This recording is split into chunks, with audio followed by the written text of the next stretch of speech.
The last time I filmed a reading update was back in March, and since then I have read I was going to say 7.5, but there are 2 half books. So I guess that would make 8 total collectively, but not really because I haven't finished the other ones. And I've been reading fanfic, naturally. And we'll talk about exactly why I've only read 7 books since March, which I say only, but like I think that's still pretty good. I think that's still pretty good given everything that's been going on in my life. I moved, all of that stuff. Of course, we're going to start with all of the books that I read first and do mini reviews for all of that. We're going to talk about the books that I'm currently reading or in progress of, and then we'll do a book haul of all the recent books I've added to my collection, including ones that I purchased myself and authors have sent me, including an ARC that I am super excited about. And then, of course, we'll talk fanfic at the end as usual. And I'm not going to lie, in this one, I'm a little bit scared. I'm a little scared to get into all of the fanfic. I just don't know how much I actually want to share on the internet. The internet is forever. So like how much of myself do I want to put out there? How much information, of like what exactly I'm reading when it comes to fanfic. Sometimes a fanfic journey is private, All right, let's get into the books I have read since our last update. So first up, we have Fantastic Land by Mike Bakovin.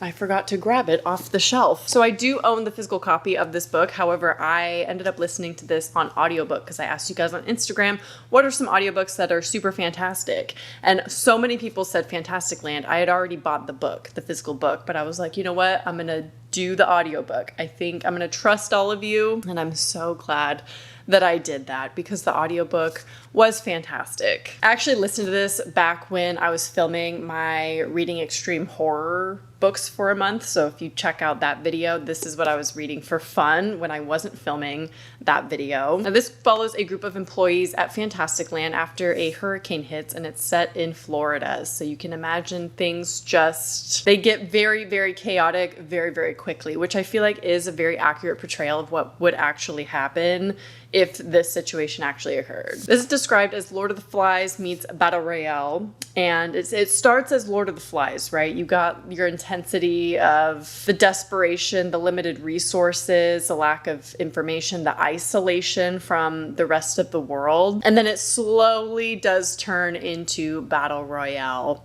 And it's dark. It also felt very true crime. And I think if you're into true crime at all, you would actually really like this, even though it's all fictional, of course. It's done in interviews. So each chapter is a different interview with a different person. And then we circle back to different people here and there. Like we have, characters maintained. It is a little bit hard to follow on audiobook for me because I don't love audiobooks typically. They're very convenient as a mom, but I prefer to read the physical words. I love to see the words on the page for me to absorb them. I'm a visual person like that. I'm great at imagining things in my head, but I really have to focus when I'm listening to an audiobook in order to retain any of it. So for me, because of all the different interviews jumping around, I did get a little bit lost on some of the characters. I don't remember every single person, but I don't think it's too much. It's fine. You figure it out through context clues and things of who is where and what part of the park and who we're talking to, And I like that we get so many different perspectives of each employee's experience at the park. It feels very realistic. I think the voice acting is actually really good. I believe it's only 2 people, a male and a female voice actor, who did the audiobook, and they nailed it. It was great. I fully bought every character. It does get dark and disturbing pretty quickly. Things obviously take a turn, and it hooks you in immediately. This is such a fast-paced book. It never got boring. I think there were some chapters, obviously, that were less exciting when it's a little bit more about the technicalities or the rescue and things, and maybe the politics of it all. That got a little bit, that isn't as exciting, obviously, as what else is happening in the rest of the park. Like when we're interviewing cops and things, it's not as fun. Dare I say fun? I don't know. It's fake, okay? It's not real. If it was real true crime, that'd be a different story. But yeah, still dark and disturbing. I actually thought it was going to push it farther, to be honest. But it didn't go too far, I feel like, where you can't handle it. It's just enough. I gave this 4 stars out of 5. I think it was very entertaining, and I would reread this. And I kind of want to read the physical copy just to get the words on the page. So let's get into the book that made this video so delayed in general, and why I never picked up another book again. Obviously, I'm kidding, but it took me over a month Took me over a month to recover from Sunrise on the Reaping. Suzanne Collins. Why do you have to be so good? Why do you have to do this to me? I had to watch all the Hunger Games to recover in that month. I did not pick up another book seriously in over a month. I could not get into anything else because I knew nothing would compare. Nothing was going to be as good as Sunrise on the Reaping. And I knew that. I knew that was going to be the case. But my reading momentum had been picking up. I was doing so well, throughout the year. I feel like I was at a really good pace. I was meeting my reading goal.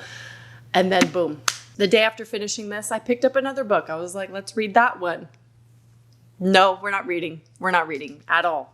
We're not reading that one, and we're not reading at all. Let's talk about the 2 books that I soft DNF'd while I was trying to get out of my Sunrise on the Reaping slump. First up, we have Natural Beauty by Ling Ling Huang. I bought that on Apple Books. It was only a couple dollars, so I thought it's an ebook. I can just read it wherever I am. I can read it in bed, whatever, super easy. No.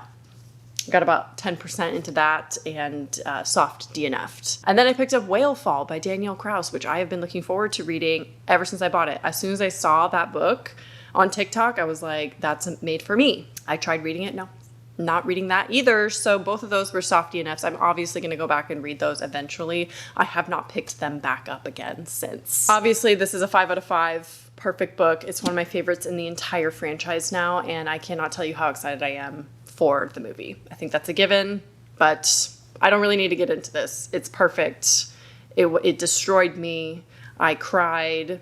I actually didn't cry until the very last chapter at the very end, and then the epilogue got me, like most people. Because no book was hitting, I decided to get into a popcorn thriller audiobook. I've been really into the audiobooks this year. I just feel like they're very convenient, and the only way I can do them is really with popcorn thrillers or books like Fantastic Land that's very fast paced and like different stuff happening every single chapter, because otherwise all the info is going to be lost on me. So next I read None of This Is True by Lisa Jewell. This is super twisty. I primarily listen to this while puzzling. I feel like that's a perfect book for doing a puzzle too. This follows Josie and Alex, who discover while they're both eating at a restaurant that they are in fact birthday twins. Alex is a podcaster who wants to interview Josie, and as she's doing so, she starts to unravel and discover things about Josie's life, and then eventually gets entangled in that. And it's a mess. It's a mess. It got so twisty towards the end. I was getting a little bit of whiplash. I will say some of the twists I did see coming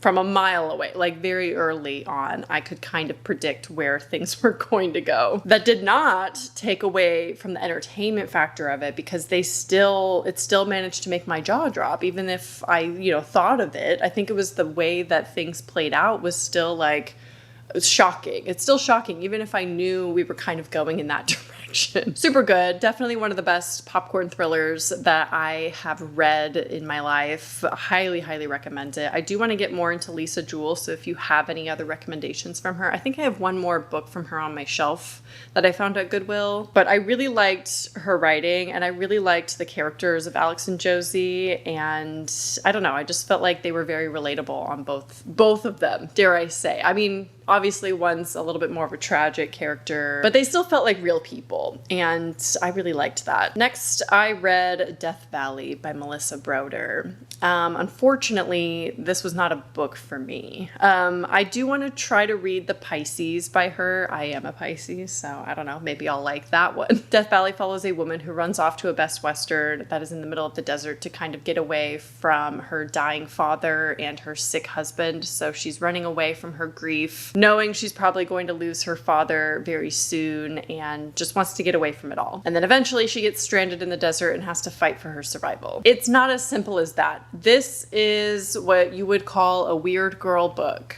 Okay, there is that category. I don't know that I'm weird enough for books like this. Okay, it's weird. It's weird. Now, I wanted a grief story, because this is one of those books that I picked up while I was grieving, obviously, and I wanted that. And this definitely explores that, and it made me confront things and ideas that I don't know that I was ready for. So I don't fully blame the book for my negative reaction to it. But also, if you know why I would be a little bit disappointed.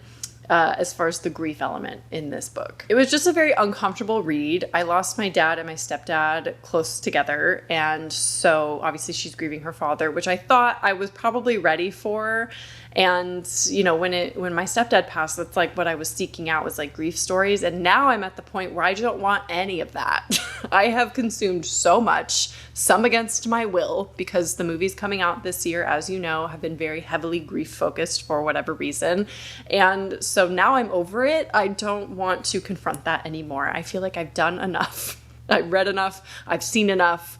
I don't want any more grief stories anyway, but at the time, that's what I was seeking out. So it was very uncomfortable to pick this book up every time. I didn't want to. I didn't want to read this book. I was not having fun. I read books for fun, and this is not a fun one for me to read. Like, I was not excited about it. And obviously, that's not necessarily fair to the book, because it is my own personal experience warping my perspective of the book itself, and so take my opinion with a grain of salt. But it was very confronting, and I didn't like it. And, you know, maybe it's healing in a way to do that. Sometimes we need to be uncomfortable. I finished the book. I didn't have to. I could have DNF'd it, but I did read it all because I felt like I was getting something out of the book. But I did feel a little detached from the weirdness of it. I felt like some of the scenes were very jarring and out of place in the story. And some of the writing was really good, and then sometimes it would get really weird, and I wasn't a huge fan of it. And it felt like disjointed, and maybe that's supposed to reflect the character herself and what she's experiencing, but it just wasn't for me. The weird aspects of this were not for me. I think there are weird books out there for me. I really liked My Year of Rest and Relaxation, so I know that I can like weird books. I am weird enough for some, but not this one. Next up, you guessed it, we got another audiobook. I'm not an audiobook person, but I kept listening to them this summer. Next was Beautiful Ugly by Alice Feeney. I think this made for a really good audiobook. I don't know, I think I would have liked this if it was in a physical book form, because that's how I prefer to read books. But it's another popcorn thriller, so I feel like it's the perfect kind of book for an audiobook. This follows a struggling writer who is mourning his wife, who is still missing after a year, when his agent offers him an opportunity to go to Scotland in order to get inspiration for his next novel. And then while he's there, he finds that the inhabitants are very strange, and they all have something kind of going on. This definitely had me written all over it. I love a story following a writer. Okay, I just love that. And I love Scotland. Never been, but I really want to go. So anything set in Scotland or, you know, on a Scottish isle, all over that. And I feel like the plot had enough twists where it was super entertaining. I feel like some parts dragged a little bit and got a little bit repetitive, but I think the twists kind of made up for that. Couple jaw-dropping moments, definitely. It's not as exciting, I think, as None of This Is True. Out of the two, I really liked None of This Is True. I think that one's a little bit more exciting. Maybe it's because, I don't know, the characters were a little bit better. Something about the writing. One of the twists, I will say, in Beautiful Ugly kind of made me a little bit frustrated and a little bit mad. Because it like tries to give you a red herring. It's like a little bit of a fake out, and then it's like you stop believing a certain thing, and then it's like, just kidding, got you. And I don't like the bait and switch type of plot twist. You know what I mean? Especially because I thought, well, that would be really lame if they did that, and then they did. So I wasn't a huge fan of that. I still gave it a 4. I think it probably deserves a little bit more of like a 3.5, but I liked everything leading up to the plot twists. I did kind of see them coming. Like I said, it's a little bit predictable, but how it unfolds and everything is still really entertaining, so I do recommend it. Next up, I read a nonfiction book, a memoir, which is not something I ever read. I would love to get more into it, but I really have to care. I really have to care about the topic or the person to read a nonfiction or self-help. I love self-help. What can I say? But I read You Want to Be on Top by Sarah Hartshorn, and I loved this memoir. I obviously grew up in the era of America's Next Top Model. That was my favorite show. I've seen every single episode multiple times. I've rewatched that show so many times. I actually stopped rewatching it back in like 2019. So I just grew out of it. It just obviously was problematic, and so I just wasn't as excited to rewatch it anymore. But that was my show, man. That was my show. Like, that got me into fashion to begin with, and obviously if you have been around a while, you know I studied fashion in school. It's because of America's Next Top Model. Like, I studied fashion. I got the magazines. I took notes on models, photographers, things like that. I studied it in my own time and in school. So very obsessed with that show. And Sarah Hartshorn was in cycle 9 of America's Next Top Model. And so she recounted her experience of the casting. Most of the book, I will say, is about the casting process and up until the first episode, which I found really interesting because it was very problematic, as you can imagine. Early 2000s reality show. Problematic. I actually just started watching the Weight Watchers documentary on Netflix as well. I'm like 1.5 episodes in that. Also problematic. But if you like memoirs and you watch Top Model, highly recommend her book. I gave it 5 out of 5. I don't really have anything to go on when it comes to memoirs. I'm like, sure, you get a 5. That was a good book. Gave me everything I wanted to hear from your memoir because you were on Top Model. You shared your perspective. 5 out of 5. Lastly, for the books that I read since March, my most recent read, and that is Riley Sager's With a Vengeance. I am an auto-buy reader. He's one of my auto-buy authors. I don't know why. I really don't know why, because half his books aren't fantastic. I like a lot of his books. Home Before Dark is great. The Only One Left is fantastic. Love those. But like most of them, some of them piss me off. Some of them are really bad. But for some reason, I have to read every single book that he's ever written, and I have. And I think that's why. I just have to keep that momentum. I've read every book, so why not keep going? So this is set on a train in 1954, 12 years after Anna's family had a severe tragedy and she lost all of her family. She is trapped, all the people responsible for her family's death, on this train that is an overnight train headed to Chicago, and her plan is to just get revenge on them, basically. Now, I gave this 3 stars. I feel like that's a little bit generous. This isn't my favorite Riley Sager book. It's definitely right in the middle for me.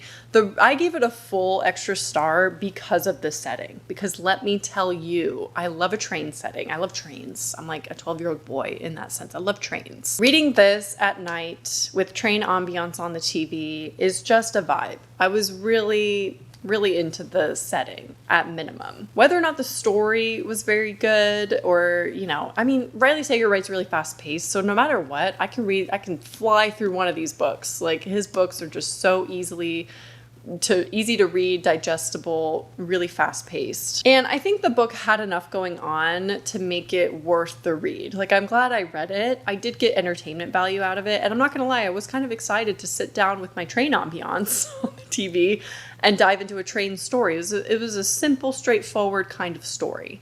And again, with twists and turns, he kind of also writes popcorn thrillers. So, you're trying to guess who is who.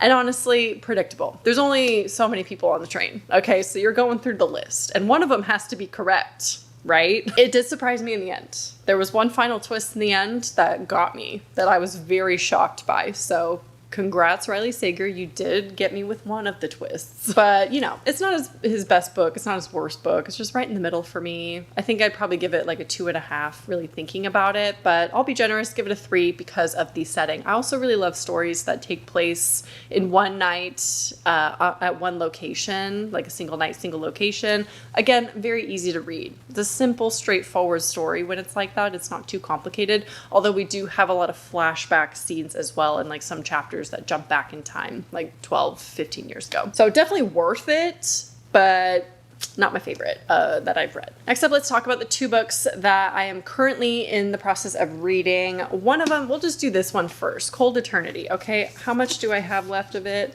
I have this much left, and I can't pick it up. I don't know what it is. I could have forced myself to read that for you guys in order to talk about it in this video, and I don't know why. I don't know why I'm not motivated to do it. I kind of know why. But I'm a mood reader and I like to read for fun. So if I don't want to, I'm not going to force myself just for the sake of like a video or for work. You know what I mean? I read for fun, not for work. So yeah, I just happen to make videos on my reading I do for fun. This is a good book. Don't get me wrong, S.A. Barnes is also one of my auto-buy authors. I have all 3 of her novels. I've read the other 2. I enjoy them. I give them all like 3 stars though.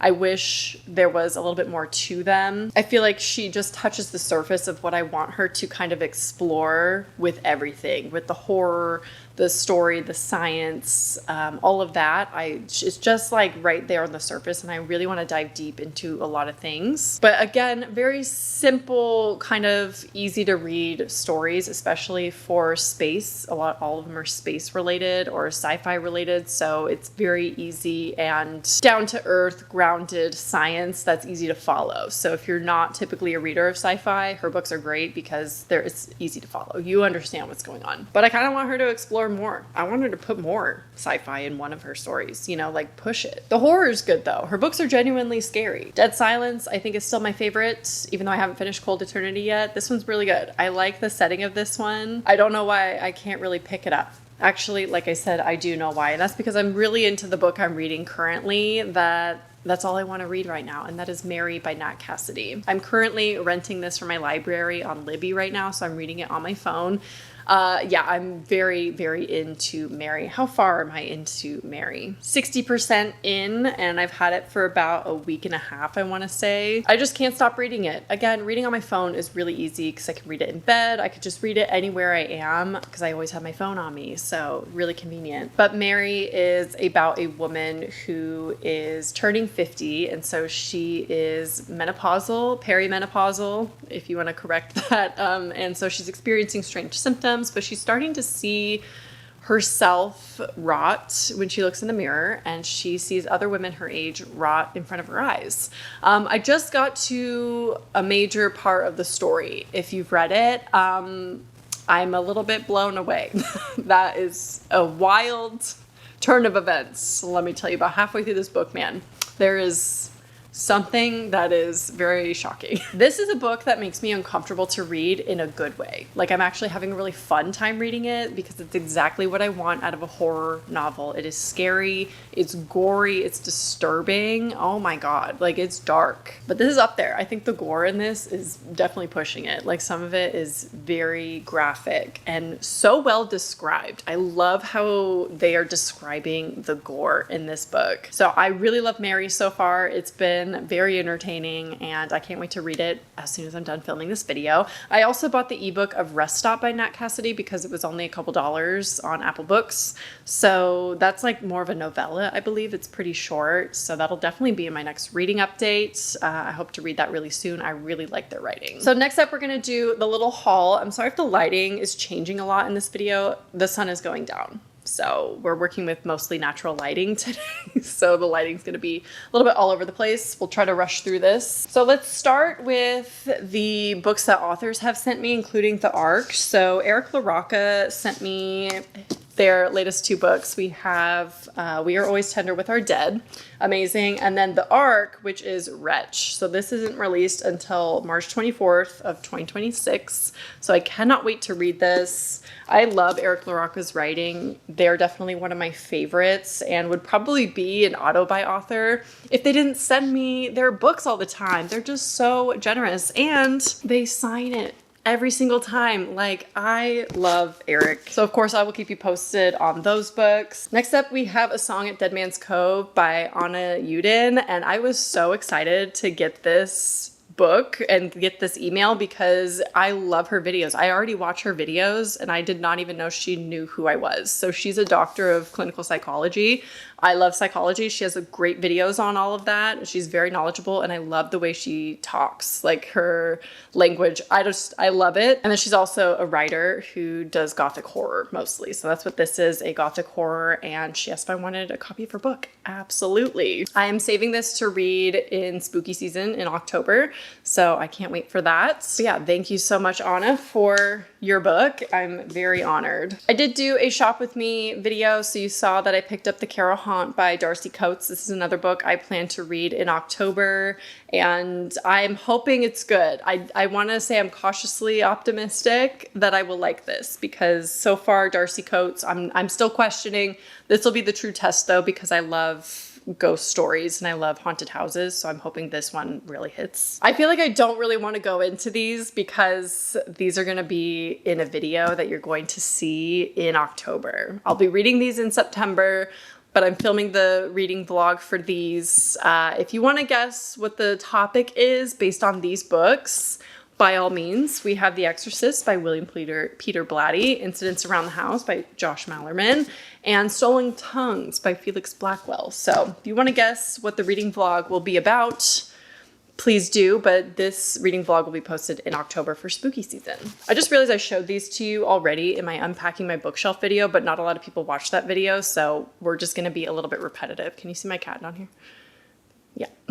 But I also got 2 of my favorite books of all time in physical copies. Come Closer by Sarah Gran, my favorite possession story ever written. Although I have never read The Exorcist, so we're going to find out next month if that remains true. A Short Stay in Hell by Stephen L. Peck. It's a short novella.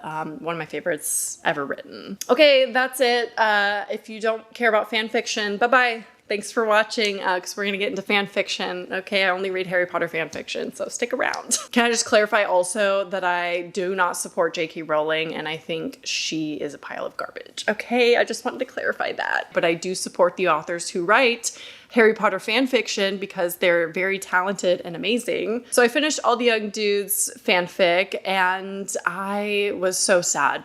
I was so sad when it ended. I knew obviously it was going to be a sad story, but it was just so heartbreaking because it's a Wolfstar story. Obviously Sirius and Lupin, you know, are a thing in the story, but we know in canon they're not. Although I think it's kind of canon that they are, you know? Anyway, loved that one. I don't rate fanfics, but if I did, that would be a 5 out of 5, definitely. And then I jumped back into Hermione, and I wanted a little fluffier one, okay? I wanted a fluffier one. So I started reading Draco Malfoy and the Mortifying Ordeal of Being in Love, and I do know that has become an official published work, although I think the marketing for it is not great because it is not the same thing. You cannot publish fan fiction, obviously. So it is a reworking, a retelling of it with a different characters, probably different magical system and things like that. And then I do know Manacled is traditionally published as well, and that book's coming out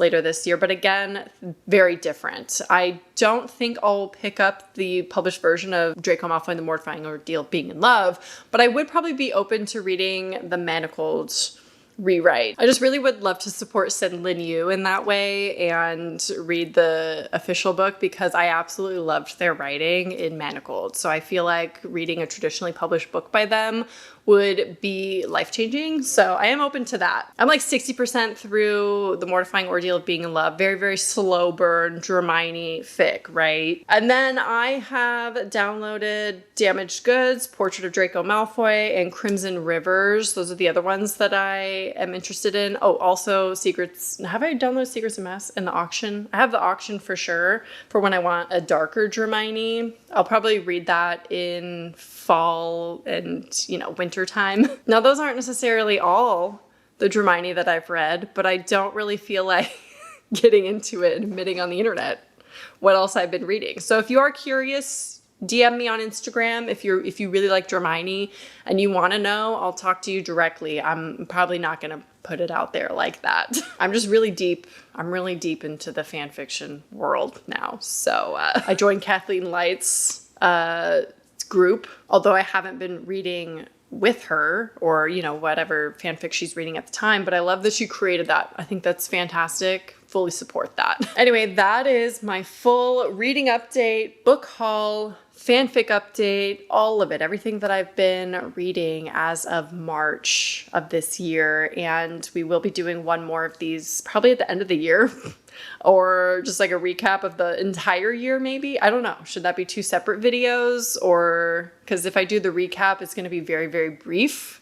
Versus these videos, I feel like I can kind of get more into it. I don't know. You tell me what you want if you like these videos. You guys are my favorite viewers. I said that before, but those of you who watch my book content are my favorites because at my soul, my core, this is what I love to film. I love talking about books. I love reading. So anytime I get a chance to talk about what I'm reading and what I have, I love it. And I love that you guys listen to me and listen to me ramble about all of this. So yeah, I just love your support on these videos and you guys are my like true community, I feel like. Anyway, that is it for this video. I hope you enjoyed and I will talk to you soon. Bye.